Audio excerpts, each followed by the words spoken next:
Le bébé que je regardais à travers la vitre de la maternité avait les yeux bleus et la peau claire. Ma femme et moi sommes algériens. À cet instant, j'ai su que ma vie venait d'exploser. 1 semaine, c'est tout ce qu'il a fallu à ma femme pour me trahir dans une clinique à Nice. Pendant que je l'attendais à l'hôtel, elle couchait avec son médecin français. 9 mois plus tard, elle me regardait dans les yeux en me faisant croire que c'était mon fils.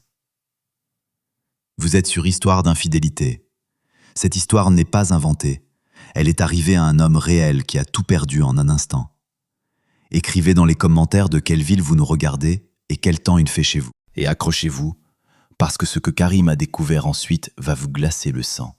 La vérité est bien pire que tout ce que vous pouvez imaginer. Est-ce que vous auriez survécu à ça? Je me tenais devant la vitre de la maternité, observant à travers le verre les rangées de berceaux en plastique. Le 3e sur la droite était le nôtre. Mon fils y reposait. Enfin, je croyais que c'était mon fils. L'infirmière venait de l'apporter pour me le montrer. Et j'avais remarqué que ses yeux étaient d'un bleu intense, sa peau étonnamment claire. Bien plus pâle que la mienne ou celle de Leïla. Et là, j'ai reçu un choc électrique. Nice. Cette clinique sur la promenade des Anglais. La semaine que Leïla avait passée là-bas, seule. Nous sommes rentrés à la maison en silence. Leïla était assise à l'arrière, serrant contre elle un petit paquet enveloppé dans une couverture bleue, fredonnant quelque chose à voix basse. Je conduisais, agrippant le volant si fort que mes jointures avaient blanchi. Dans le rétroviseur, je captais son visage. Fatiguée, heureuse, avec des cernes sous les yeux. Elle ne remarquait rien, ou faisait semblant. Nous sommes entrés dans la cour de notre immeuble de 5 étages et je me suis garé près de l'entrée. Leïla m'a demandé de l'aider à sortir. J'ai ouvert la portière et l'ai prise par le coude. Elle m'a souri avec reconnaissance, mais j'ai détourné le regard, incapable de la regarder en face. Nous sommes montés au 3e étage. J'ai ouvert l'appartement et elle est passée directement dans la chambre pour installer le bébé dans le berceau que nous avions monté 1 mois plus tôt. Je suis resté dans la cuisine. J'ai sorti mon téléphone et j'ai commencé à faire défiler les photos. Les voici, les clichés de Nice. 10 mois auparavant, notre lune de miel. Leïla et moi sur la promenade, souriants, heureux. La Méditerranée, le vieux Nice, les couchers de soleil. Puis elle, avec une assiette de bouillabaisse dans un restaurant. Le lendemain, elle est tombée malade. Un empoisonnement alimentaire, avions-nous pensé. Je voulais l'emmener dans un hôpital local, mais Leïla avait trouvé une clinique privée, chère, avec de bonnes conditions. Je me souviens d'elle allongée dans la chambre, pâle, reliée à une perfusion. Le médecin, un Français de grande taille en blouse blanche, m'avait dit qu'elle devait rester au moins 1 semaine en observation. Déshydratation, une infection quelconque, des analyses nécessaires. Je voulais rester près d'elle, louer une chambre d'hôtel à proximité, mais Leïla avait insisté. Elle disait que je gaspillerais de l'argent et du temps, que je devais profiter du reste de nos vacances, qu'on s'occuperait bien d'elle et que je ne ferais que gêner. J'avais accepté à l'époque. Je suis retourné seul à l'hôtel, j'ai attendu. Elle appelait tous les soirs, disant que tout allait bien, que le traitement fonctionnait. 1 semaine plus tard, je suis allé la chercher. Elle avait meilleure mine, avait même pris un peu de poids. Ce médecin, celui en blouse blanche, était sorti pour nous accompagner, m'avait serré la main, nous avait souhaité bonne santé. À ce moment-là, je n'avais rien soupçonné, rien du tout. J'ai fermé le téléphone, me suis levé, me suis approché de la fenêtre. Derrière la vitre, la nuit tombait, les réverbères s'étaient déjà allumés. Janvier, froid, la pluie fine et persistante. J'ai allumé une cigarette directement dans la cuisine, bien que Leïla détestât quand je fumais dans l'appartement. Mais en cet instant, je m'en fichais. Elle est sortie de la chambre, a refermé la porte derrière elle, a regardé la cigarette dans ma main, a froncé les sourcils, mais n'a rien dit. Elle s'est approchée et s'est tenue à côté de moi. « Karim, qu'est-ce qui ne va pas ?» a-t-elle demandé doucement. « Tu es fatigué ou tu t'inquiètes ?» J'ai tiré une bouffée, expiré la fumée vers la fenêtre. « Leïla, tu n'as rien remarqué d'inhabituel ? De quoi tu parles ? À propos du bébé ?»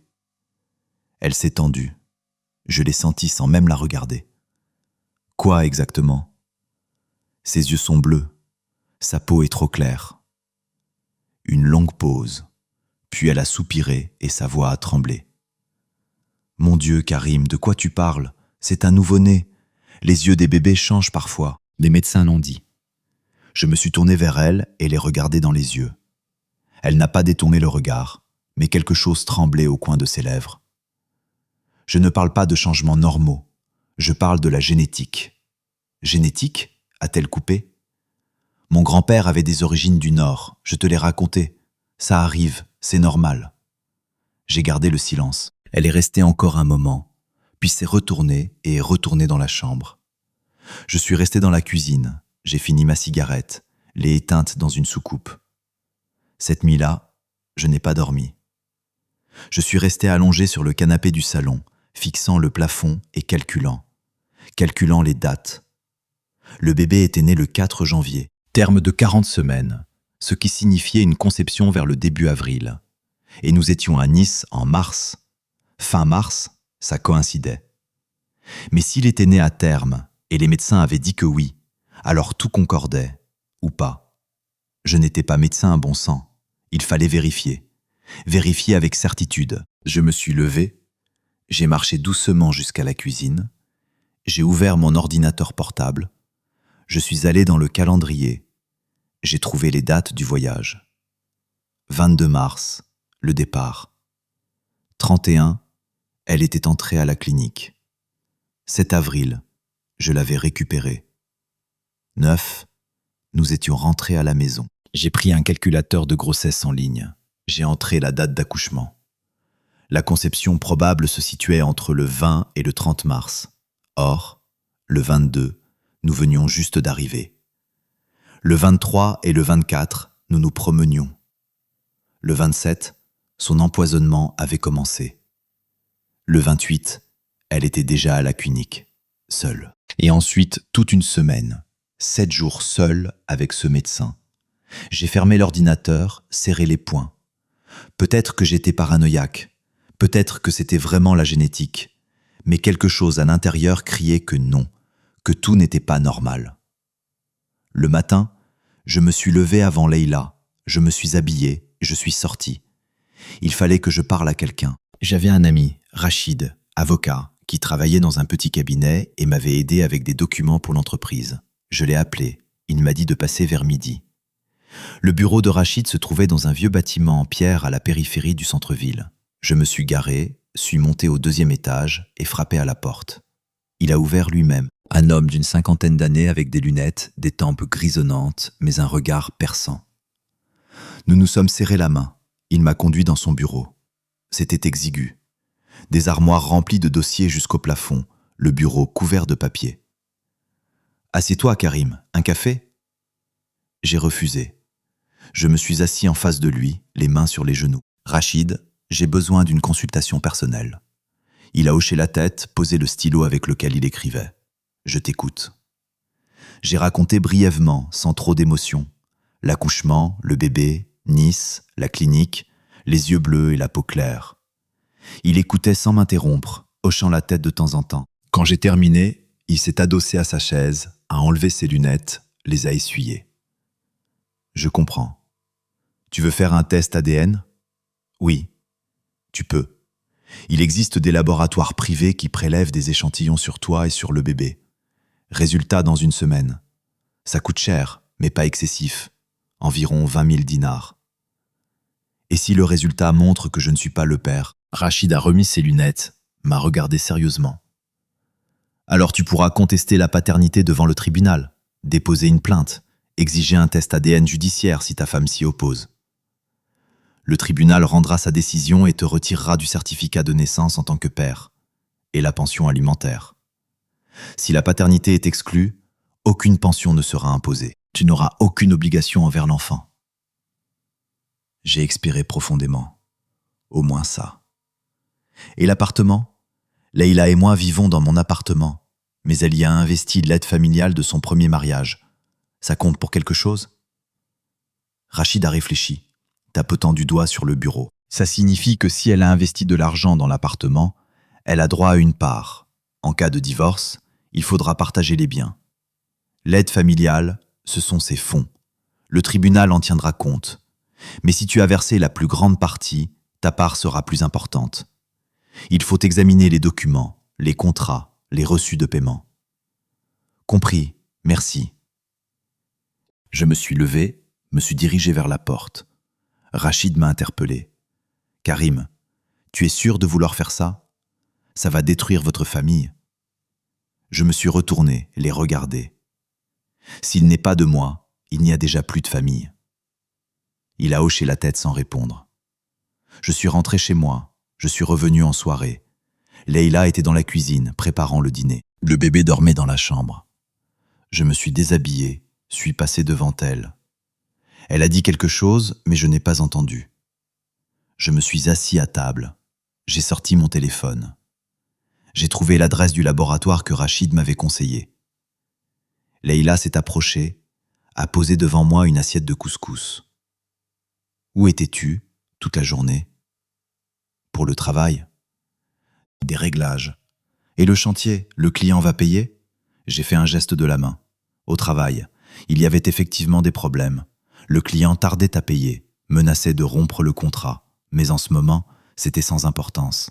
On va s'en occuper.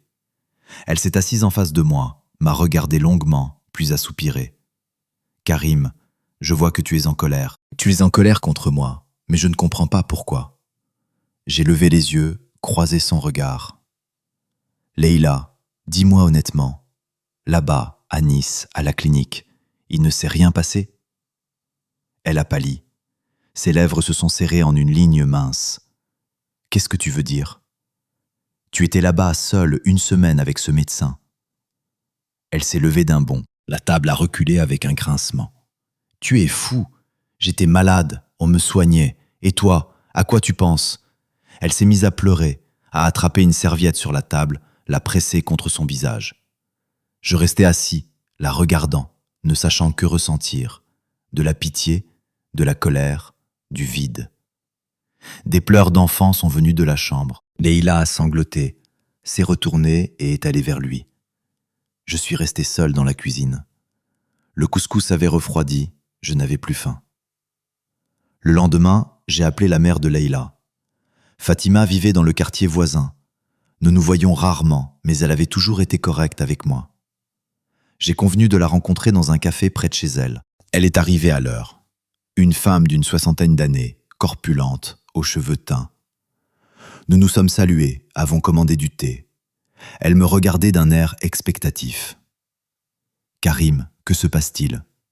Leïla pleurait hier au téléphone.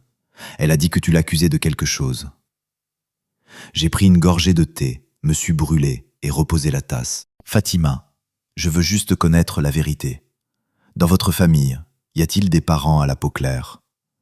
Vous aviez parlé d'un arrière-grand-père du Nord. » Elle a froncé les sourcils, secoué la tête. « Quel arrière-grand-père? De quoi tu parles? Nous sommes tous Algériens de Constantine. Il n'y a aucune origine du Nord. » J'ai serré les poings sous la table. Donc Leïla avait menti. Fatima a soupiré, pris une serviette, commencé à la triturer. « Karim, je ne sais pas ce qui se passe entre vous, mais Leïla est ma fille, je vais la défendre. Si tu commences à creuser dans la boue, tu le regretteras. » Elle s'est levée, a laissé de l'argent sur la table et est partie. Je suis resté assis, regardant par la fenêtre la pluie fine, pensant que tout ne faisait que commencer. 3 jours se sont écoulés après la conversation avec Fatima. 3 jours que j'ai passés dans une sorte d'engourdissement étrange.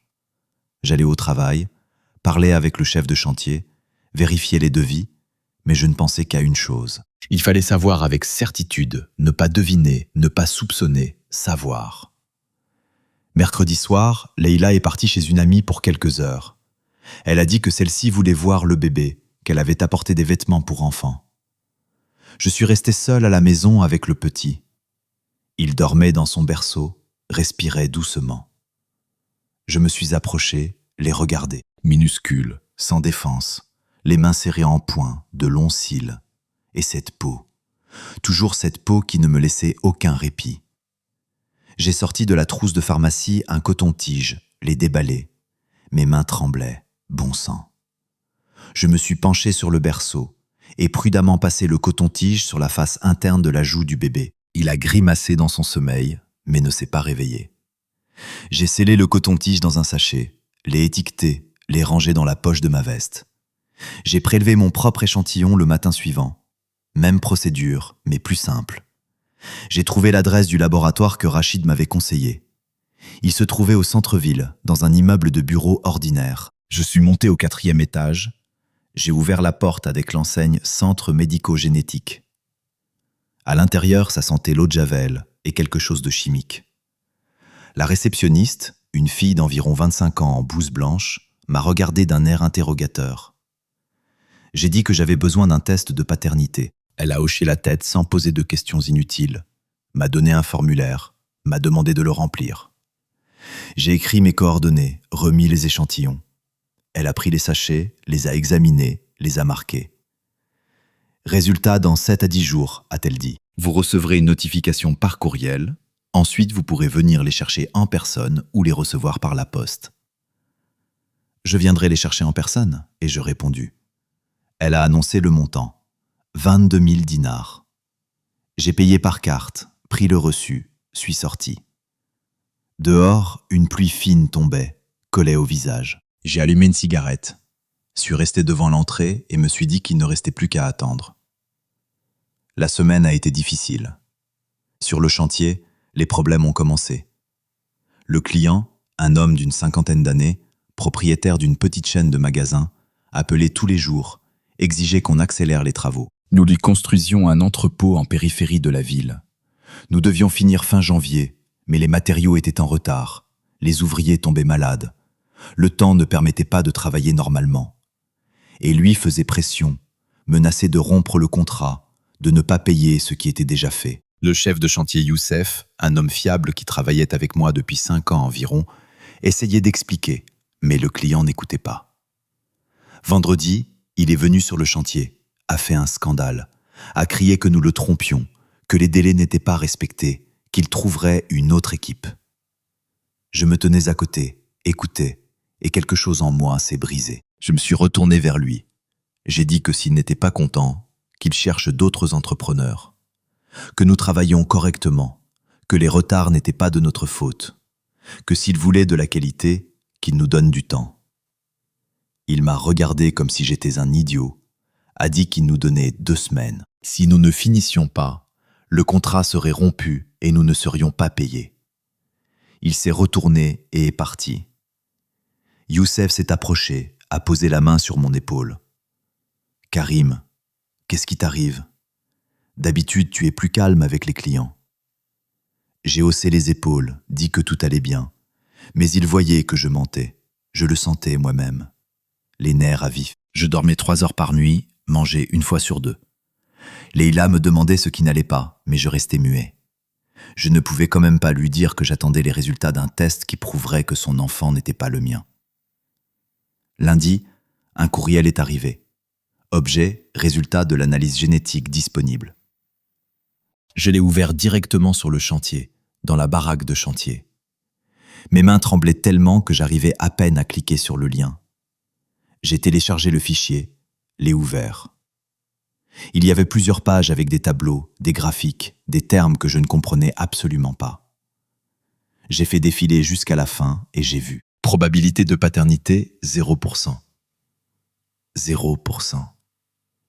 J'ai lâché le téléphone, me suis couvert le visage de mes mains, suis resté ainsi sans savoir combien de temps. J'entendais dehors les ouvriers qui criaient entre eux, le cliquetis des machines, mais dans ma tête, c'était le vide. Puis une colère si intense que je voulais tout détruire. Je me suis levé, j'ai frappé du poing sur la table. Mal, mais je m'en fichais. Encore une fois, encore. Youssef est entré, m'a vu, s'est arrêté. « Karim, qu'est-ce qui se passe ?» J'ai expiré, desserré les poings. Les jointures étaient rouges, la peau fendue. Tout va bien, juste fatigué.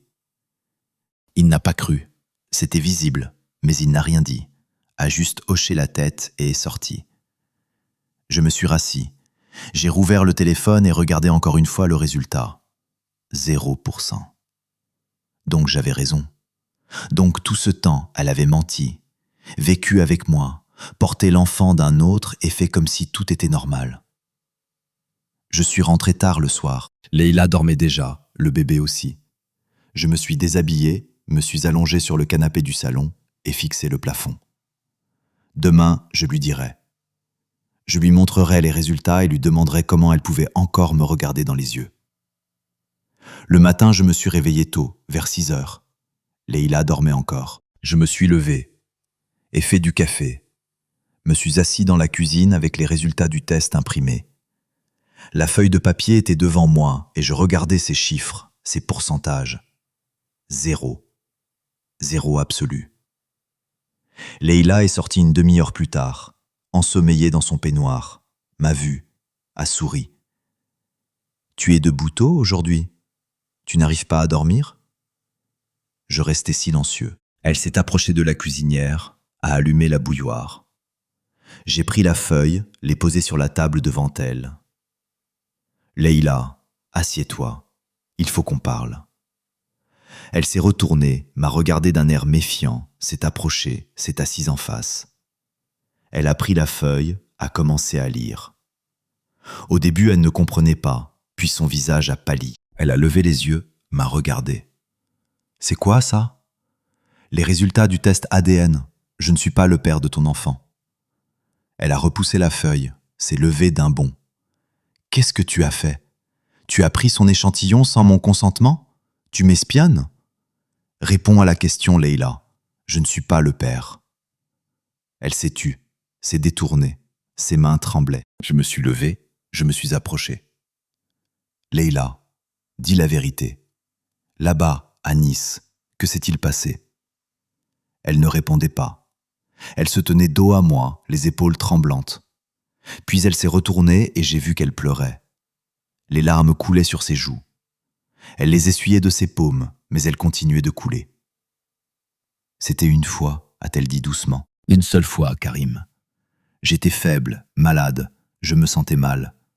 Tu es parti à l'hôtel, tu m'as laissé seul, et lui, il était là, s'occupait de moi, m'aidait, me parlait.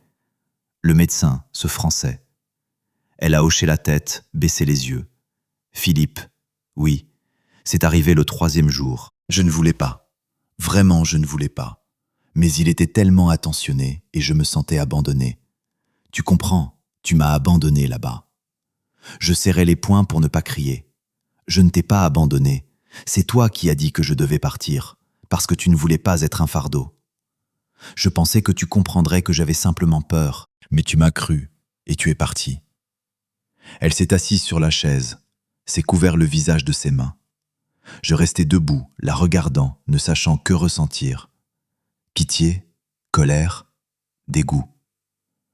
Donc c'était une fois, ai-je demandé, ou toute la semaine. Elle n'a pas répondu.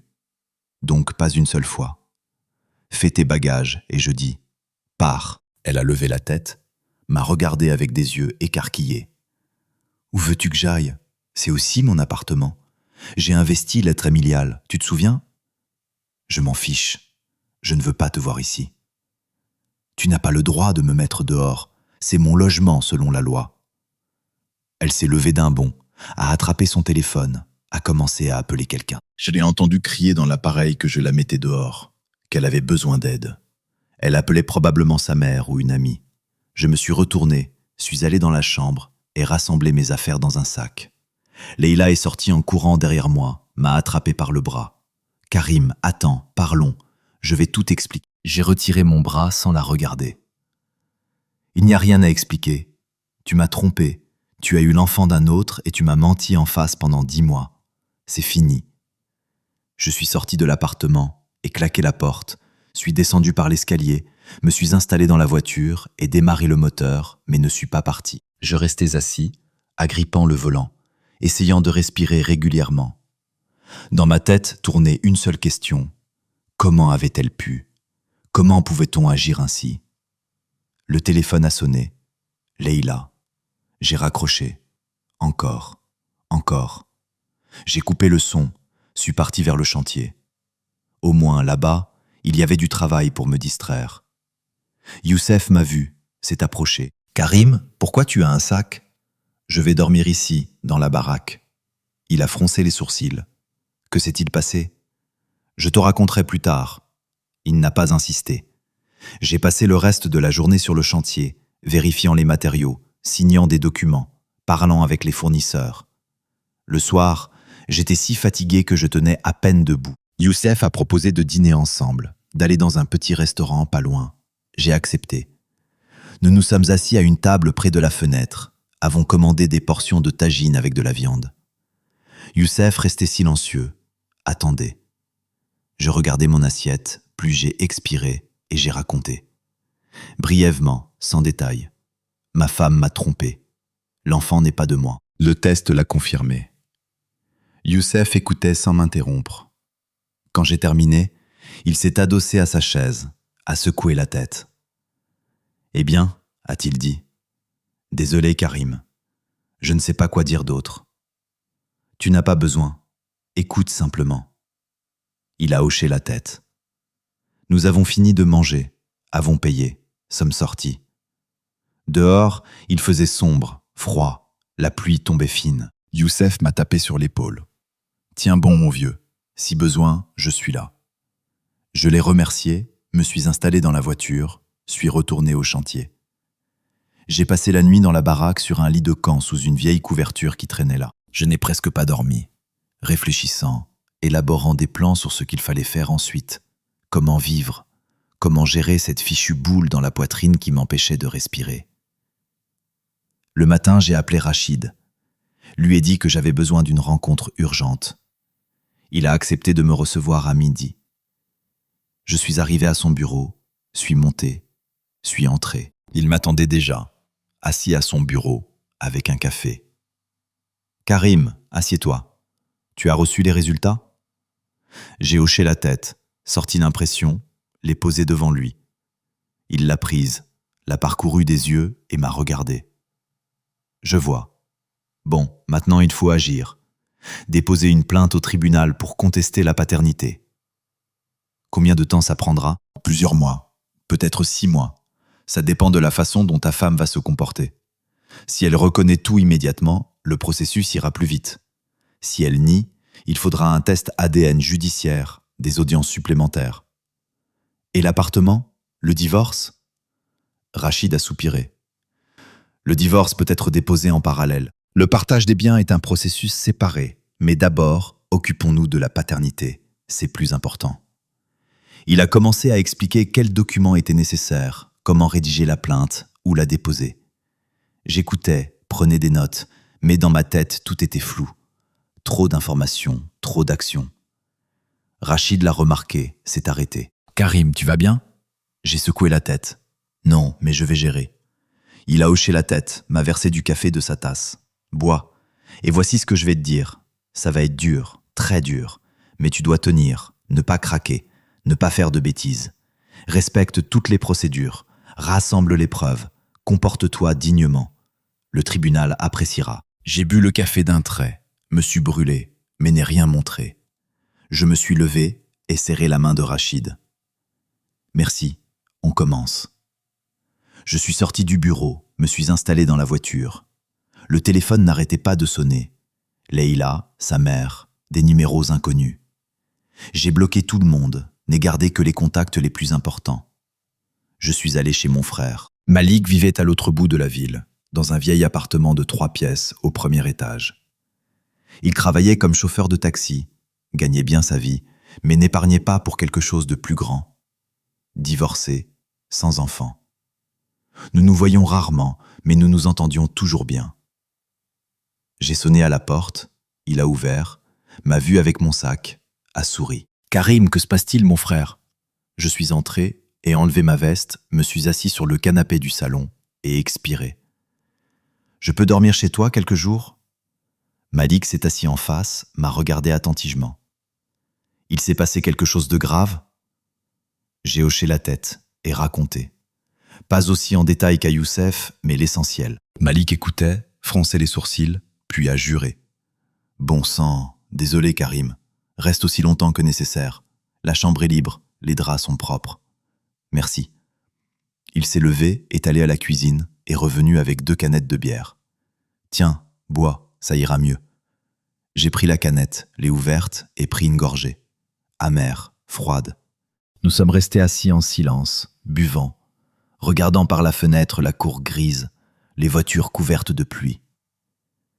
Malik a soudain dit « Tu sais, Karim, tu fais bien de partir. Ce genre de choses, on ne pardonne pas. Peu importe combien elle pleure, combien elle s'excuse, on ne pardonne pas. » J'ai hoché la tête. Je le savais déjà moi-même, mais l'entendre de lui rendait les choses un peu plus faciles. Le lendemain matin, je me suis réveillé au son d'une sirène quelque part dehors. J'étais allongé sur un lit étranger dans la chambre de mon frère, regardant le plafond fissuré, incapable de me souvenir immédiatement où j'étais. Puis tout est revenu. Leïla, le bébé, les résultats du test. Je me suis levé, me suis habillé, suis sorti dans la cuisine. Malik était déjà là avec une tasse de thé, regardant son téléphone. « Tu es réveillé ?» a-t-il dit. « Tu veux manger ?» J'ai refusé, je n'avais pas du tout faim. J'ai pris de l'eau du réfrigérateur, l'ai bu directement à la bouteille. « Karim, tu as un plan ?» a demandé Malik. « Ou tu vas rester assis ici comme ça ?»« J'en ai un. Je vais voir Rachid aujourd'hui. On va porter plainte au tribunal. » Malik a hoché la tête, a fini son thé, s'est levé. « Bon, je dois aller travailler. Les clés sont sur la table. Entre, sors quand tu veux. Tiens bon mon frère, tout ça va passer. » Il m'a tapé sur l'épaule et est sorti. Je suis resté seul. J'ai appelé Rachid et convenu d'un rendez-vous à 13h. Puis je suis allé au chantier. Il fallait que je règle au moins quelque chose avec le travail, sinon tout partait à la dérive. Youssef m'a accueilli près de la baraque, le visage sombre. « Karim, le client a appelé hier soir. Il a dit qu'il nous donnait 10 jours, pas 2 semaines. Si on ne finit pas, il rompt le contrat et cherche d'autres entrepreneurs. » J'ai serré la mâchoire. « Qu'il cherche. Nos matériaux ne sont pas arrivés, la météo, les ouvriers en arrêt maladie. Que puis-je faire ?» Youssef a soupiré. « Karim, je comprends que tu n'aies pas la tête au travail en ce moment, mais nous avons besoin de cet argent. S'il ne paie pas, on ne pourra pas rembourser nos dettes. Tu peux essayer de lui parler normalement ?» Je l'ai regardé puis ai hoché la tête. Youssef avait raison. Je ne pouvais pas tout laisser tomber, même si je voulais simplement disparaître. « D'accord, je vais l'appeler aujourd'hui, essayer de négocier. » Youssef a hoché la tête et retourné vers les ouvriers. Je suis entré dans la baraque, me suis assis au bureau et appelé le client. Il a décroché à la 3e sonnerie, voix mécontente. « J'écoute. »« C'est Karim, je veux discuter des délais. » »« Il n'y a rien à discuter, 10 jours ou c'est fini. » J'ai expiré, essayé de parler calmement. « Je comprends votre mécontentement, mais nous avons des raisons objectives pour ce retard. Les matériaux sont arrivés plus tard que promis par les fournisseurs. La météo ne nous permet pas de travailler à plein régime. Nous faisons tout notre possible. Ça ne m'intéresse pas. Je paye pour des résultats, pas pour des excuses. 10 jours, Karim, où je romps le contrat et je vais au tribunal. » Il a raccroché.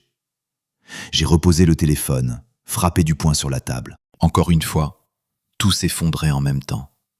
La famille, le travail, tout ce à quoi je m'accrochais. Je suis allé chez Rachid. Le même bureau. Le cabinet exigu avec des dossiers jusqu'au plafond. Rachid m'a accueilli avec un café, m'a fait signe de m'asseoir. « Karim, allons-y dans l'ordre. Que faisons-nous ensuite ?» J'ai sorti l'impression des résultats du test, les posé sur la table. « Je conteste la paternité, je dépose une plainte. » Rachid a pris le document, l'a regardé encore une fois, a hoché la tête.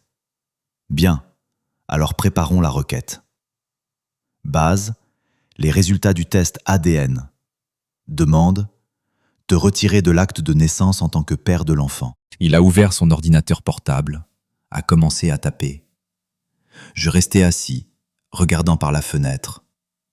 Derrière la vitre, une pluie fine tombait, une bouillie grise sur l'asphalte.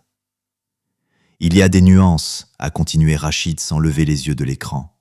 « Sur le certificat de naissance, tu es enregistré comme père. Cela signifie que selon la loi, tu as des droits et des obligations parentales.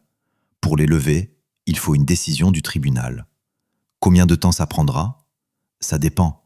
Si Leïla reconnaît tout immédiatement et ne conteste pas, 2 à 3 mois. Si elle résiste, Ils ordonneront un test ADN judiciaire, une audience supplémentaire. Ça peut traîner jusqu'à 6 mois. Et le divorce? Le divorce peut être déposé en parallèle.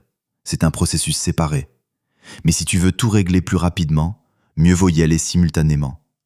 Et puis il y a le partage des biens. Tu as dit que Leïla avait investi l'aide familiale dans l'appartement? Oui, de son premier mariage. Rachid a froncé les sourcils, s'est adossé à sa chaise. Ah, ça complique les choses. L'aide familiale, ce sont ses fonds, ciblés.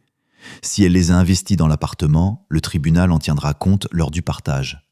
Mais si tu as versé la majeure partie de l'argent, ta part sera plus importante. Il faut rassembler tous les documents. Contrat de vente, reçu de paiement, attestation de virement. J'ai hoché la tête. Je vais les rassembler. Et encore une chose. Pour déposer une plainte contestant la paternité, tu as 1 an à partir du moment où tu as appris que tu n'étais pas le père. C'est la loi. Ne tarde pas. Je ne tarderai pas. Rachid a fini de taper le document, l'a imprimé, me l'a tendu. Voici le projet de plainte. Lis. Si tout est correct, tu signes et demain on dépose au tribunal. J'ai pris les feuilles, les ai parcourues des yeux. Il y avait mes données, celles de Leïla, la description de la situation, des références aux articles de loi. Tout était sec, formel, comme si ce n'était pas ma vie mais celle de quelqu'un d'autre. C'est bon, et je dis en signant. Rachid a rangé les documents dans un dossier. Parfait. Maintenant, prépare-toi mentalement. Ça ne sera pas facile. Leïla va probablement engager un avocat, se défendre, peut-être essayer de contester les résultats du test, dire que tu l'as fait illégalement. Et alors? Alors le tribunal ordonnera un test officiel sous la supervision d'un expert. C'est une procédure standard. Il n'y a rien à craindre. Le résultat sera le même. Je me suis levé et serré la main de Rachid. Merci. On commence. Je suis sorti du bureau, me suis installé dans la voiture. Le téléphone sonnait encore. Leïla. Je n'ai pas décroché. Puis un message d'elle est arrivé. Karim, s'il te plaît, parlons. Je vais tout expliquer. Ne fais pas de bêtises. J'ai supprimé le message. Le soir, je suis retourné chez Malik. Il était assis sur le canapé, regardant la télévision. Je me suis assis à côté, lui ai parlé de Rachid, de la plainte. Malik écoutait, hochait la tête. « Tu fais bien », a-t-il dit. « Ce genre de choses, on ne pardonne pas. » Nous sommes restés silencieux. Puis il a demandé. « Karim, tu ressens encore quelque chose pour elle ou c'est fini ?» J'ai réfléchi. Honnêtement, je ne savais pas. Il y avait de la colère, de la rancœur, mais l'amour, je ne comprenais pas. « Je ne sais pas, » ai-je répondu. « C'est juste vide à l'intérieur. » Malik a hoché la tête sans rien dire. Nous sommes restés assis ainsi encore 1 heure, puis je suis allé me coucher. Le lendemain, Rachid a appelé tôt le matin, a dit que la plainte était déposée. Une date d'audience préliminaire était fixée, dans 3 semaines. J'ai noté, les remercié, puis suis allé au chantier. Le client appelait encore, criait encore que les délais brûlaient. J'essayais d'expliquer que nous faisions tout notre possible, mais il n'écoutait pas. Finalement, il a simplement raccroché. Youssef s'est approché, m'a regardé. « Karim, peut-être qu'on devrait vraiment abandonner ce chantier? Trouver un autre client ?» J'ai secoué la tête. « On ne peut pas. On a besoin de l'argent. On a déjà trop investi. » Youssef a soupiré et retourné vers les ouvriers. Je suis resté seul, regardant l'entrepôt inachevé, les piles de briques, les machines. Tout semblait inutile. 3 semaines plus tard, la convocation au tribunal est arrivée. Je suis allé avec Rachid. Le bâtiment du tribunal était vieux, avec de la peinture écaillée sur les murs et des planchers en bois qui grinçaient. Nous sommes montés au 2e étage, avons trouvé le bon bureau. Leïla était déjà là, avec une avocate. L'avocate, une femme d'une 50aine d'années, en costume strict, au visage dur et aux yeux froids. Samira Ben Ali, s'est-elle présentée. Leïla était assise à côté, pâle, les yeux rouges. Quand je suis entré, elle m'a regardé, mais j'ai détourné les yeux. On nous a invités dans la salle. La juge, une femme proche de la retraite, corpulente avec des lunettes, était assise derrière un haut bureau. Nous nous sommes assis à nos places. Rachid était à ma droite, Leïla avec son avocate à gauche. La juge a ouvert le dossier, a commencé à lire. Affaire de la plainte de Karim Ben Ahmed concernant la contestation de paternité à l'égard d'un enfant né le 4 janvier de l'année en cours. Le plaignant est-il présent ? Je me suis levé. Oui. La défendresse est-elle présente ? Leïla s'est levée. Oui. La juge a hoché la tête, fait signe de s'asseoir, a commencé à poser des questions. Rachid répondait, se référait aux résultats du test et aux articles de loi. Samira Ben Ali est intervenue, a dit que le test avait été fait illégalement, sans le consentement de la mère, et ne pouvait être considéré comme preuve. La juge a écouté, m'a regardé par-dessus ses lunettes. Karim Ben Ahmed, avez-vous réellement effectué une expertise génétique sans le consentement de la mère de l'enfant ? Je me suis levé. Oui, mais j'avais des raisons de soupçonner que je n'étais pas le père. Quelles raisons ? J'ai raconté Nice, la clinique, la semaine que Leïla avait passée là-bas, seule, la couleur de peau de l'enfant. La juge écoutait, prenait des notes, puis a regardé Leïla. Leïla bint Fatima, confirmez-vous que vous étiez à Nice pendant la période indiquée ? Leïla s'est levée, la voix tremblante. Oui, mais j'étais malade, hospitalisée sous surveillance médicale. Il ne s'est rien passé. Le plaignant affirme le contraire. Samira Ben Ali s'est levée, s'est redressée. Votre honneur, le plaignant n'a présenté aucune preuve d'infidélité, seulement un test privé effectué en violation de la procédure. Ce n'est pas un motif pour le retirer de l'acte de naissance. La juge a hoché la tête, regardé les documents. Je comprends. Le tribunal ordonne une expertise génétique officielle. Des échantillons seront prélevés sur le plaignant et sur l'enfant sous la supervision d'un expert. Les résultats devront être fournis à la prochaine audience. Elle a annoncé une date dans 1 mois. Nous nous sommes levés, sommes sortis de la salle. Leïla marchait devant avec son avocate, moi derrière avec Rachid. Dans le couloir, elle s'est retournée, m'a regardé. « Karim, tout ça n'a aucun sens. Tu sais bien que le résultat sera le même. » Je me suis arrêté, les regardé. « Alors pourquoi tu nies ?» Elle a baissé les yeux, n'a rien répondu. Samira Ben Ali l'a prise par le coude, l'a emmenée. Je suis resté dans le couloir, les regardant partir. « Karim, allons-y, a dit Rachid. Nous devons remplir les documents pour l'expertise. » Nous sommes descendus au secrétariat, avons rempli des papiers, reçu la convocation. L'expertise devait être effectuée dans le même laboratoire, mais cette fois officiellement, avec procès-verbal. Je m'y suis rendu 1 semaine plus tard. Leïla était là aussi, le bébé dans les bras. Nous n'avons pas parlé. L'expert, un homme d'une 40aine d'années en blouse blanche, a prélevé un échantillon de ma salive, puis de celle du bébé. Tout rapidement, formellement. Il a dit que les résultats seraient prêts dans 3 semaines. Il les enverrait directement au tribunal. Ces 3 semaines ont duré comme 1 année. Au travail, tout s'effondrait. Le client n'avait pas tenu, avait rompu le contrat, dit qu'il ne paierait pas pour un travail inachevé. Youssef essayait de faire quelque chose, appelé, persuadé, mais l'autre était inflexible. Nous nous retrouvions avec un entrepôt inachevé, des dettes envers les fournisseurs et les ouvriers. J'ai vendu une partie de mon matériel pour combler tant bien que mal les trous, mais ce n'était pas suffisant. Malik voyait que j'étais au bord du gouffre. Le soir, je rentrais, sortais une bouteille de whisky du placard, me versais un verre, un deuxième, un troisième. Malik prenait la bouteille, me regardait sérieusement. « Ressaisis-toi, mon vieux, tu n'es pas... » Je haussais les épaules, disais que tout allait bien, mais il voyait que non. Un soir, il s'est assis en face de moi, a posé les mains sur la table. « Karim, écoute, je comprends que tu sois au fond du trou en ce moment. Ta famille s'est effondrée, ton travail va à la dérive, mais tu dois tenir.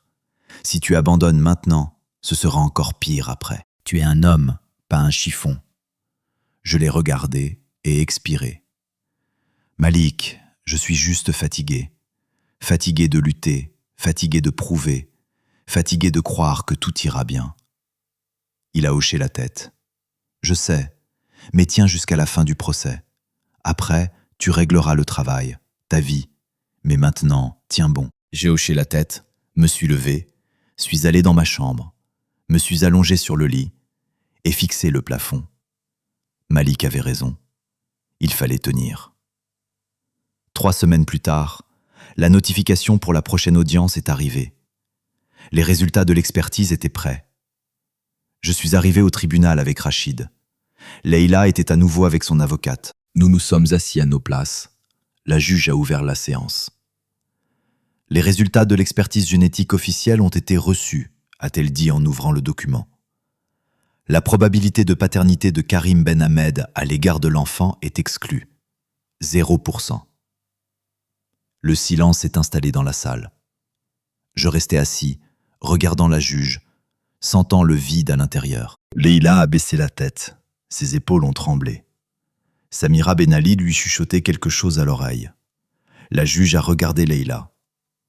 « Leïla bin Fatima, avez-vous quelque chose à dire ?»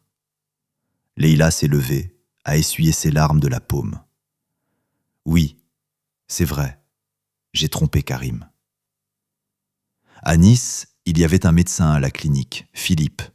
Nous avons eu une liaison. Pas une fois, toute la semaine. Je ne voulais pas, mais c'est arrivé. J'étais faible, seul. Il était gentil avec moi. Elle s'est tue, a pleuré. La juge a attendu, puis a continué.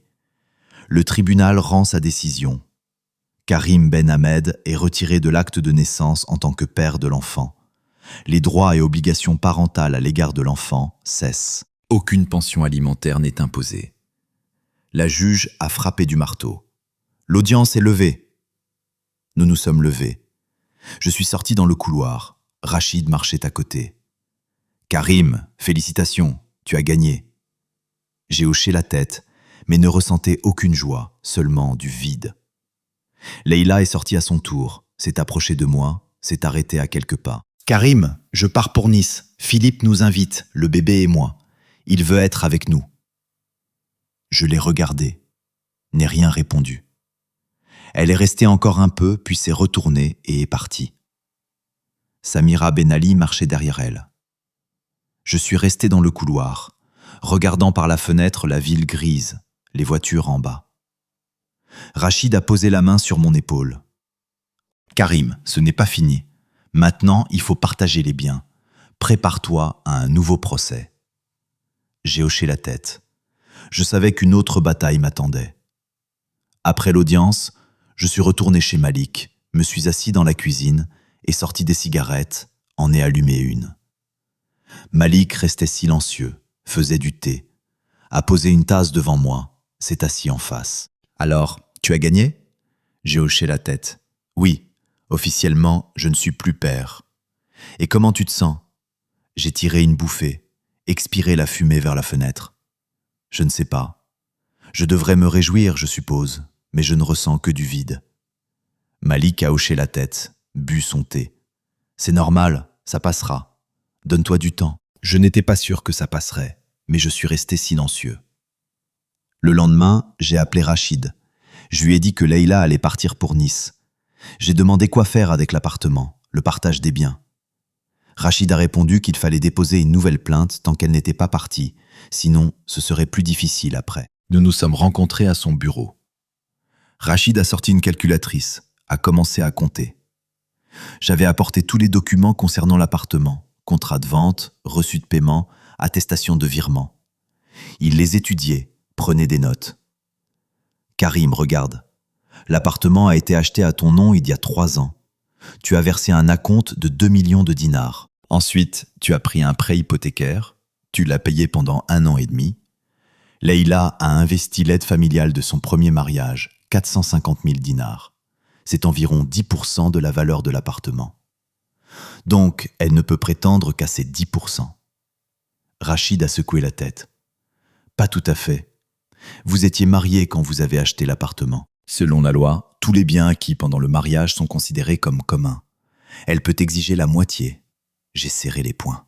« Même si j'ai investi 20 fois plus ? » Oui, mais nous allons prouver que la majeure partie des fonds était la tienne. Il existe une jurisprudence où le tribunal prend en compte la contribution de chaque conjoint. Si nous prouvons que tu as investi 90%, ta part sera plus importante. Et si elle n'est pas d'accord ? Alors nous irons au tribunal, déposerons des plaintes reconventionnelles, rassemblerons des preuves. Mais tu dois comprendre que ça va traîner pendant des mois. » J'ai expiré. « Bien, fais ce qu'il faut. » Rachid a hoché la tête, a commencé à rédiger une nouvelle requête pour le partage des biens. Demande. Reconnaître que ma part dans l'appartement est de 90%, celle de Leïla de 10%, ou lui verser une compensation et me laisser l'appartement. Pendant qu'il tapait, je regardais par la fenêtre. Derrière la vitre, la pluie tombait, fine et persistante. Dans la rue, les gens vaquaient à leurs affaires et personne ne savait que ma vie se désintégrait. « Karim, encore une chose, » a dit Rachid sans lever les yeux de l'écran. « Ton entreprise de construction. Leïla peut aussi prétendre à une part de l'entreprise. » J'ai sursauté. « Quoi ? » ?»« Oui, si l'entreprise est enregistrée à ton nom, mais créée pendant le mariage, elle peut en exiger la moitié. C'est aussi un bien commun. » Je me suis couvert le visage de mes mains. Mon Dieu, combien encore? Comment éviter ça? Rachid a réfléchi, tapoté du doigt sur la table. Tu peux vendre ta part à un membre de ta famille, formellement pour une somme symbolique. Alors, lors du partage, ce sera plus difficile de prouver que l'entreprise t'appartient. Tu peux la vendre à Malik ou à quelqu'un d'autre. L'important, c'est que la transaction ait l'air légale. J'ai hoché la tête, compris ce qu'il fallait faire. Le soir, j'ai parlé à Malik, lui ai expliqué la situation. Il a accepté immédiatement. « Sans problème, mon frère, on va l'enregistrer à mon nom. Après, quand tout sera fini, on fera le transfert inverse. » Je l'ai remercié. Le lendemain, nous sommes allés chez le notaire, avons établi un contrat de vente de ma part dans l'entreprise. Montant 50 000 dinars. Un prix dérisoire pour une entreprise que j'avais construite pendant 5 ans. Mais je n'avais pas le choix. En parallèle, Rachid a déposé une requête pour le partage des biens. Une date d'audience a été fixée dans 1 mois. Entre-temps, au travail, tout s'est définitivement effondré. Le client avait rompu le contrat, n'avait pas payé pour ce qui était fait. Nous nous retrouvions avec des dettes envers les fournisseurs. Youssef essayait de négocier avec eux, mais ils exigeaient l'argent immédiatement, menacés de porter plainte. J'ai vendu le reste du matériel, remboursé une partie des dettes, mais ce n'était pas suffisant. J'ai dû déclarer un arrêt de travail, licencier les ouvriers. Youssef est venu me voir le dernier jour, quand nous fermions le chantier. « Karim, et maintenant ?» J'ai regardé l'entrepôt inachevé, le terrain abandonné. « Je ne sais pas, Youssef, honnêtement, je ne sais pas. » Il a hoché la tête, posé la main sur mon épaule. « Si besoin, appelle-moi, je t'aiderai. » Il est parti. Je suis resté seul sur le chantier vide, regardant tout ça, pensant que c'était comme ça que tout se terminait. Des années de travail, les efforts investis, l'argent, tout parti en fumée. Je suis rentré chez Malik, me suis assis dans la cuisine et sorti une bouteille de whisky du placard. Me suis versé un verre plein, les bu d'un trait, puis un autre. Malik était au travail, personne à la maison. Je buvais et sentais tout brûler à l'intérieur. Colère, rancœur, désespoir, tout mélangé en une seule boule. Malik est rentré tard dans la soirée, m'a vu ivre dans la cuisine, la bouteille presque vide. Il s'est approché, a pris le verre, a versé le reste du whisky dans l'évier. « Karim, ça suffit. Tu n'es pas... » J'ai essayé de me lever, mais ma tête a tourné. Malik m'a attrapé par l'épaule, m'a rassis. « Assis, a-t-il dit sévèrement. Et écoute-moi. Je comprends que tu sois au fond du trou. Vraiment au fond. Mais si tu abandonnes maintenant, c'est fini. Tu perdras tout ce qui reste. L'appartement, l'entreprise, toi-même. C'est ce que tu veux ? » J'ai secoué la tête. Non. Alors ressaisis-toi, mon vieux. Tu es fort. Tu as toujours été fort. Tu tiendras cette fois aussi. Il m'a versé de l'eau, a posé le verre devant moi. Bois et va dormir. Demain est un nouveau jour. J'ai bu l'eau, me suis levé, suis allé dans la chambre, me suis allongé sur le lit et fermé les yeux. Malik avait raison. Je ne pouvais pas abandonner. Pas maintenant. Le matin, je me suis réveillé avec un mal de tête et des nausées. J'ai pris un cachet, fait du café, me suis assis dans la cuisine. Malik était déjà parti travailler, avait laissé un mot sur la table. « Tiens bon, mon frère, tu vas y arriver. » J'ai pris mon téléphone, appelé Rachid, demandé comment allait la plainte. Il a dit que tout se passait comme prévu, audience dans 2 semaines. Leïla avait engagé la même avocate, Samira Ben Ali. Elle allait se défendre. Les 2 semaines sont passées comme dans un brouillard. Je sortais à peine de la maison, restais chez Malik, fixais le mur, essayais de ne pas penser à ce qui allait suivre, mais les pensées venaient d'elles-mêmes. Le jour de l'audience est arrivé. Je me suis rendu au tribunal avec Rachid. Leïla était déjà là, avec son avocate. Elle avait l'air fatiguée, amaigrie. Des cernes sous les yeux, les cheveux attachés en chignon négligé. Nous ne nous sommes pas salués, nous nous sommes même pas regardés. Nous sommes entrés dans la salle. La même juge que la dernière fois a ouvert le dossier, commençait à lire la requête. Rachid s'est levé, a exposé notre position. J'ai investi la majeure partie de l'argent dans l'appartement. Leïla seulement l'aide familiale. Nous exigeons que ma part soit reconnue à 90%. Samira Ben Ali s'est levée, a objecté.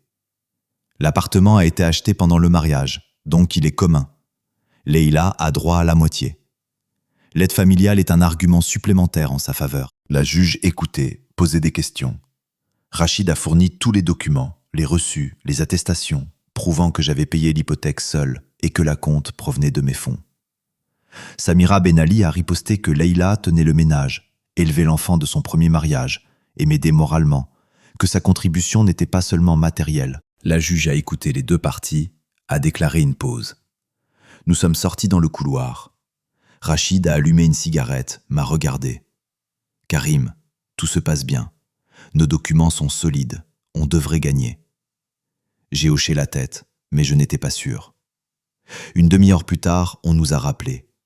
La juge a prononcé la décision. La part de Karim Ben Ahmed dans l'appartement est reconnue à 70%, celle de Leïla bin Fatima à 30%, compte tenu de l'aide familiale investie et de la vie commune. J'ai serré les poings. Pas 90, mais au moins pas 50. La juge a continué. Leïla doit recevoir une compensation équivalent à 30% de la valeur de l'appartement ou partager l'appartement en nature si les parties se mettent d'accord. Samira Ben Ali s'est levée, a dit que Leïla n'était pas d'accord, exigeait un réexamen. La juge a répondu que la décision était définitive, qu'il était possible de faire appel. Nous sommes sortis de la salle. Leïla se tenait près de la fenêtre, regardait la rue. Je me suis approché, me suis arrêté à côté d'elle. « Leïla, combien tu veux ?» Elle s'est retournée, m'a regardé avec des yeux fatigués. « Karim, j'ai besoin d'argent pour déménager, pour vivre là-bas, à Nice. Je ne veux pas continuer à me battre au tribunal. Trouvons un accord. » J'ai réfléchi. « Combien ?»« 1 million, en liquide. » J'ai expiré. « C'est beaucoup, mais si ça clôt définitivement le sujet, alors d'accord. Mais tu signes un renoncement à toute réclamation et tu pars. » Elle a hoché la tête. « D'accord. Nous avons convenu de nous retrouver dans 1 semaine chez le notaire pour tout officialiser. » La semaine est passée vite. J'ai emprunté de l'argent à Malik, vendu le reste du matériel, pris un peu en prêt auprès de connaissances. J'ai rassemblé 1 million en liquide, en liasse de 100 000 dinars. J'ai mis le tout dans un sac, suis allé chez le notaire. Leïla était déjà là, sans avocate, seule. Nous nous sommes assis à table. La notaire, une femme d'une 50aine d'années, stricte, a posé devant nous les documents. Accord de partage des biens. Leïla bint Fatima renonce au droit sur l'appartement en échange d'une compensation financière d'1 million de dinars. Elle n'a aucune réclamation envers Karim Ben Ahmed. Signé. Leïla a pris le stylo, a signé. J'ai signé à mon tour. La notaire a apposé le sceau, nous a remis les copies. J'ai sorti le sac, les posé sur la table, les ouvert, montré l'argent. Leïla a regardé, hoché la tête, pris le sac, s'est levée. « Karim, je pars après-demain. Je viendrai chercher mes affaires dans l'appartement demain, c'est possible ?» J'ai hoché la tête. « C'est possible. » Elle est restée encore un peu, puis a dit doucement « Pardon, je ne voulais pas que ça se termine comme ça. » Je n'ai pas répondu. Elle s'est retournée et est partie. Je suis resté assis, regardant la porte par laquelle elle était sortie. La notaire a toussé. « Monsieur Karim Ben Ahmed, avez-vous besoin d'autre chose ?» J'ai secoué la tête, me suis levé, suis sorti. Dehors, la pluie tombait, froide, de février.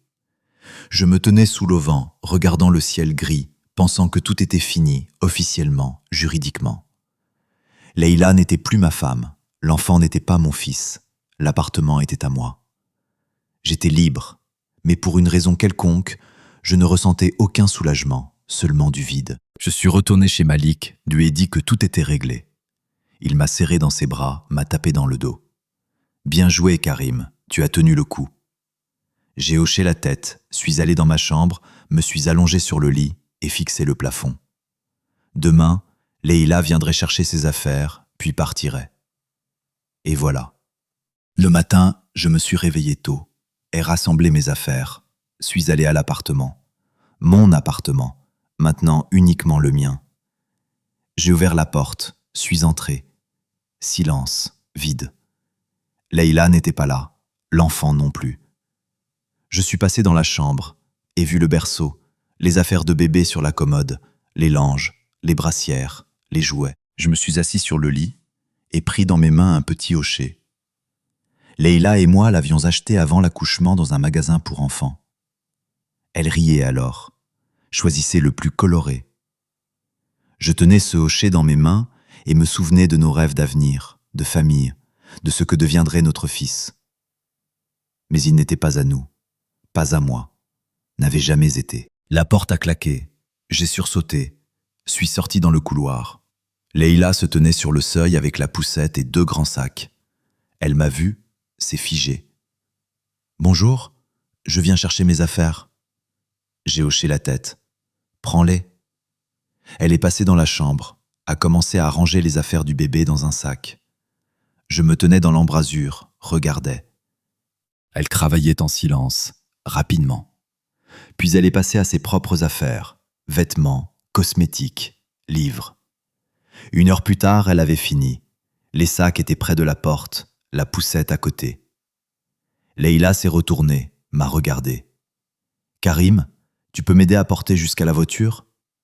J'ai pris les sacs, suis descendu avec elle. Sa voiture était garée devant l'entrée. J'ai chargé les affaires dans le coffre, installé la poussette. Leïla a attaché le bébé dans le siège auto.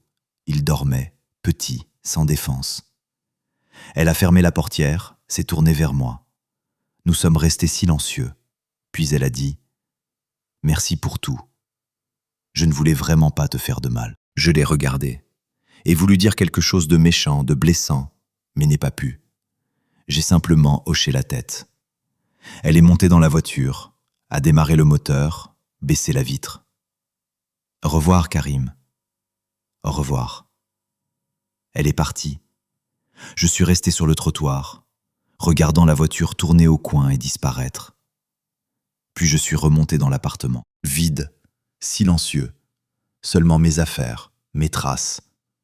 Plus de hochets pour bébé, plus de parfum de femme. Je suis passé dans la cuisine, me suis assis à table et sorti mon téléphone, ouvert les photos. Nous voilà, Leïla et moi, à Nice. La voilà à la maternité, tenant le bébé.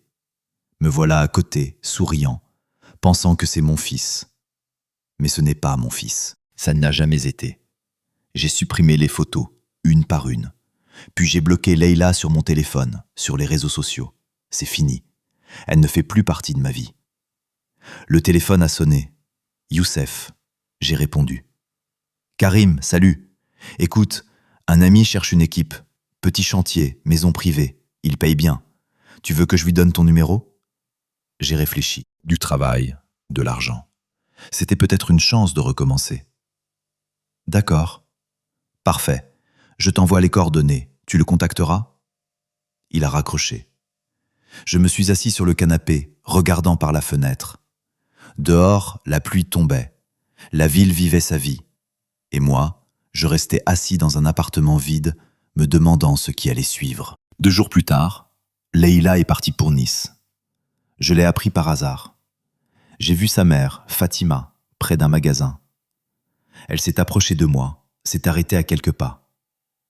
« Karim, on peut parler ?» Je voulais passer mon chemin, mais quelque chose m'a arrêté. J'ai hoché la tête. D'accord.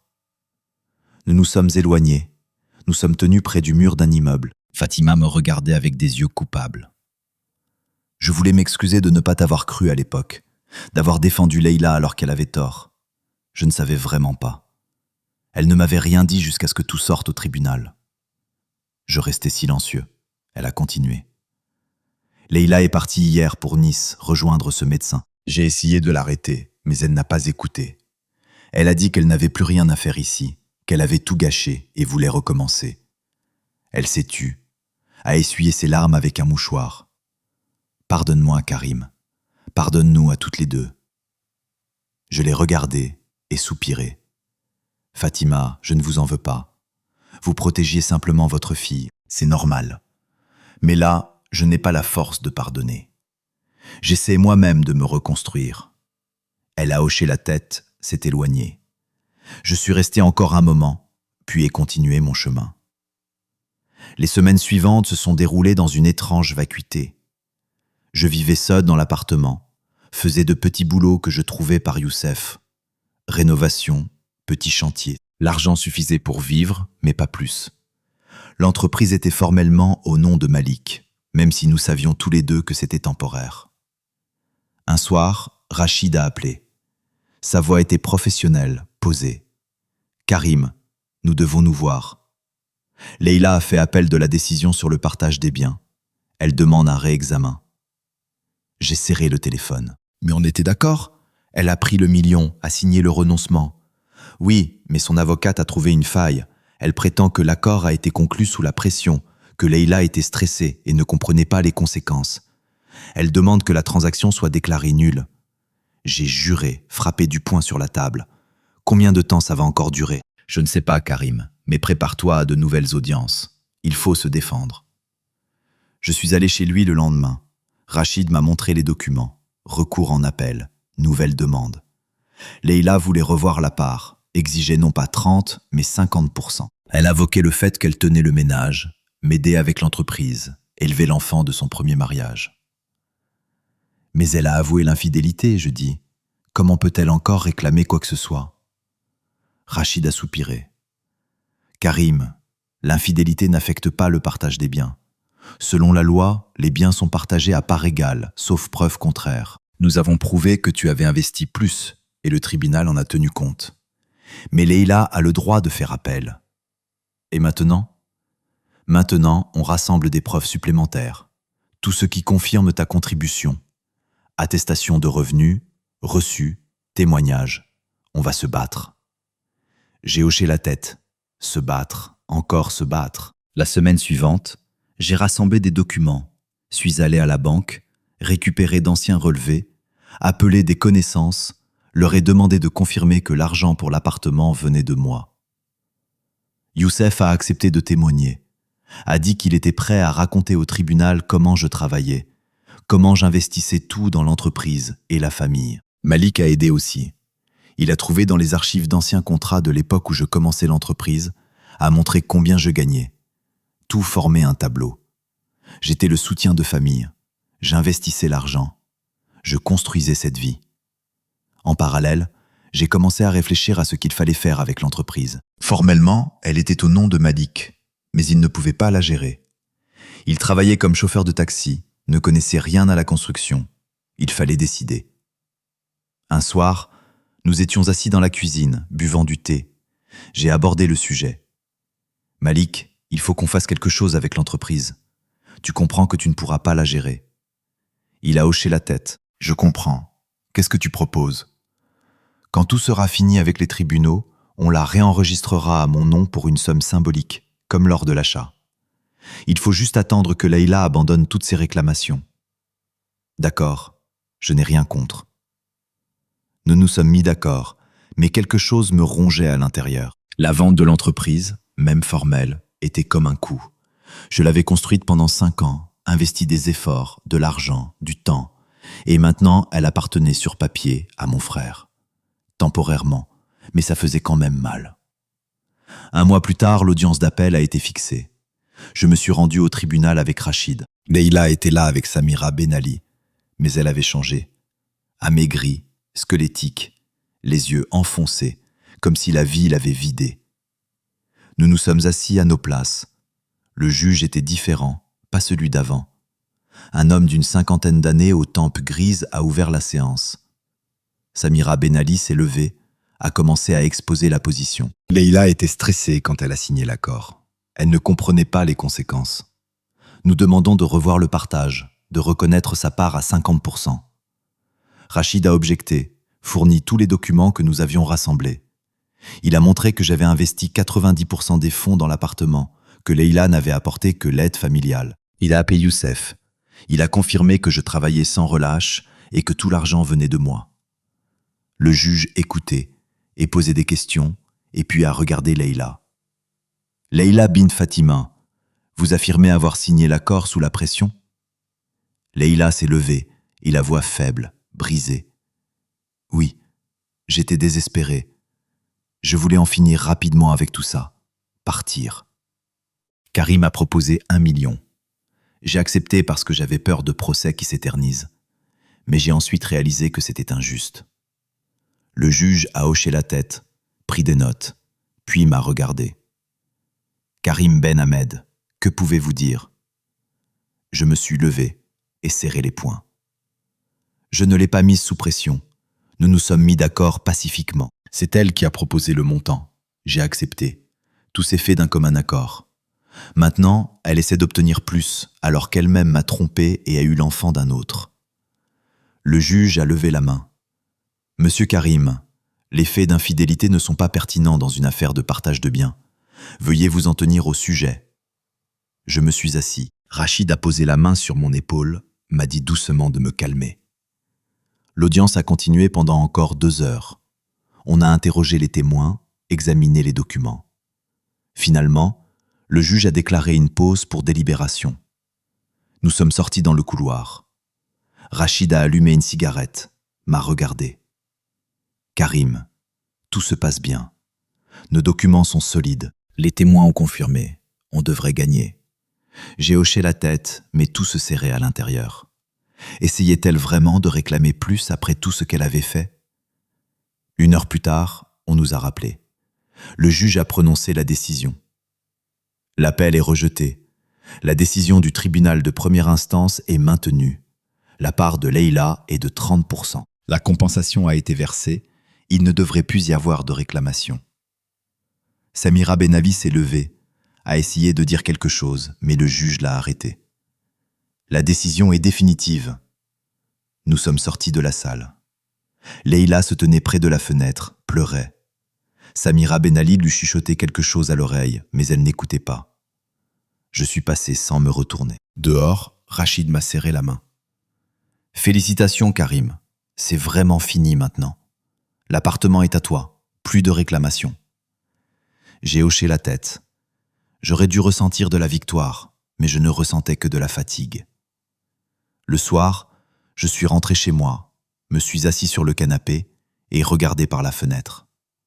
Le téléphone a sonné, numéro inconnu. J'ai décroché. « Allô ?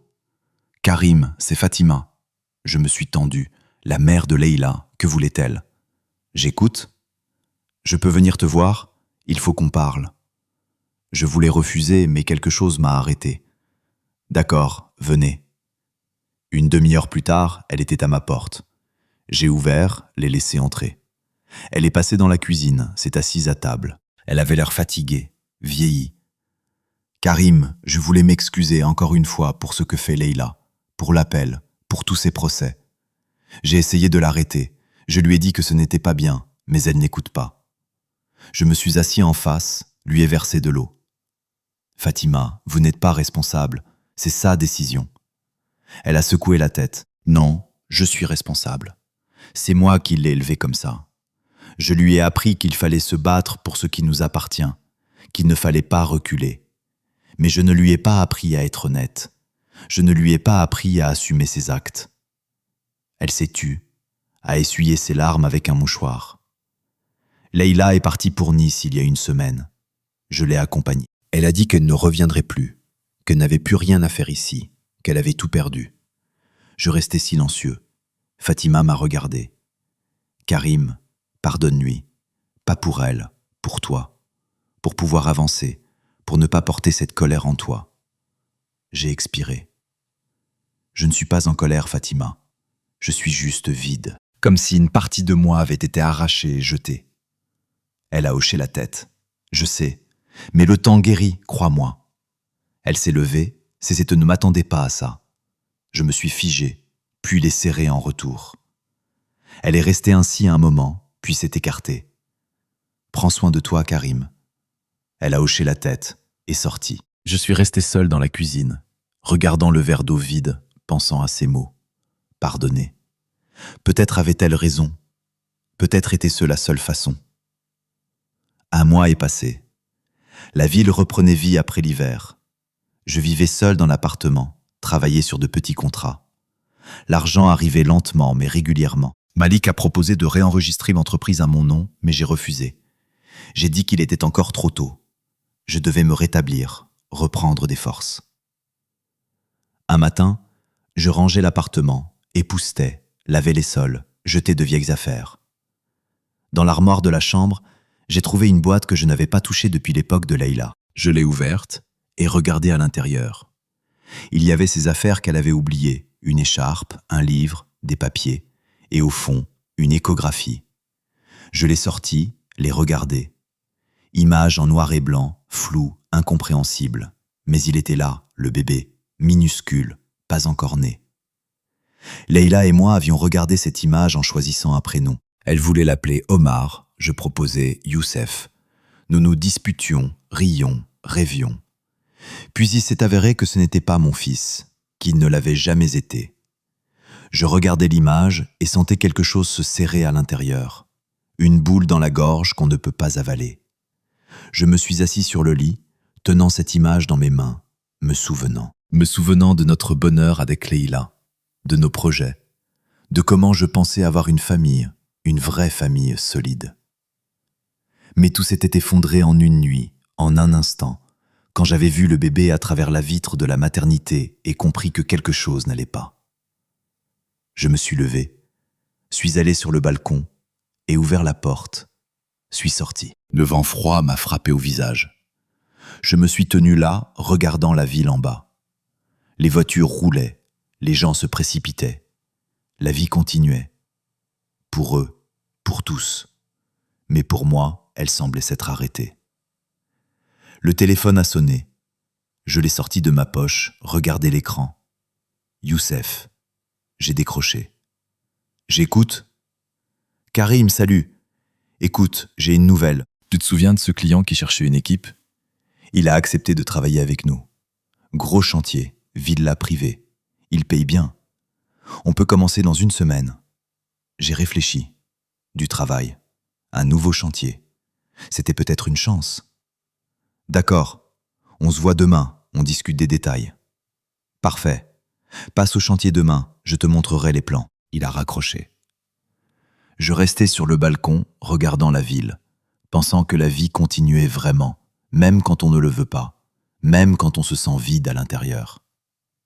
Je suis rentré dans l'appartement et remis l'échographie dans la boîte, les scellé avec du ruban adhésif, les porter au grenier. Qu'elle reste là. Je ne voulais pas la jeter, mais je ne pouvais pas non plus la regarder. Le soir, je me suis assis à table et ouvert l'ordinateur portable, commencé à calculer. L'argent, les dettes, les perspectives. Si le nouveau chantier marchait, je pourrais rembourser les anciennes dettes, peut-être même commencer à reconstruire l'entreprise, la réenregistrer à mon nom, embaucher des ouvriers, prendre de nouvelles commandes. Peut-être que tout n'était pas perdu. Le téléphone a vibré. Message d'un numéro inconnu avec un long indicatif, français. Je l'ai ouvert. Une photo. Le bébé. Celui que j'avais vu à la maternité. Plus grand maintenant. Dans les bras d'un homme français en blouse blanche. Philippe, probablement. Et un texte. Il grandit. Pardon. Je regardais l'écran et à l'intérieur, la vague remontait. Colère, douleur, rancœur, tout ensemble. Pourquoi m'envoyait-elle ça? Pour que je pardonne? Pour que je voie quelle vie elle avait maintenant? J'ai supprimé le message, bloqué le numéro, ouvert les paramètres du téléphone, mis un filtre sur tous les numéros étrangers. Qu'elle n'essaie même plus de me contacter. Je me suis levé et marché dans l'appartement. Vide, silencieux, le mien, rien qu'à moi. Aucune affaire étrangère, aucun rappel. J'étais libre juridiquement, officiellement libre. Mais pour une raison quelconque, je ne me sentais pas libre. Je sentais seulement le poids. Je suis ressorti sur le balcon, suis resté là, et fumé, regardé les lumières de la ville, les étoiles au-dessus. Quelque part là-bas, à Nice, Leïla commençait une nouvelle vie avec ce médecin, avec le bébé. Peut-être était-il heureux. Peut-être que tout marchait pour eux. Et moi, j'étais resté ici, seul, dans un appartement vide, les mains vides, avec des souvenirs douloureux à rappeler. Mais la vie continuait. Demain, rendez-vous avec Youssef. Nouveau chantier, nouveau plan. Peut-être qu'avec le temps, ce serait plus facile. Peut-être que je trouverais quelqu'un d'autre, construirais une nouvelle famille, une vraie. Peut-être. J'ai éteint la cigarette, suis rentré dans l'appartement, me suis allongé sur le lit et fermé les yeux. Je m'endormais lentement en pensant à une chose. Après le Nouvel An, quand ma femme était tombée enceinte, j'étais heureux. Jusqu'à ce que je voie le bébé. Puis tout s'est effondré. Et maintenant, j'apprenais à vivre à nouveau, à partir de zéro, seul. Mais peut-être que c'était ça le vrai commencement. Pas la fin, mais le début de quelque chose de nouveau, de quelque chose que je ne connaissais pas encore. Peut-être.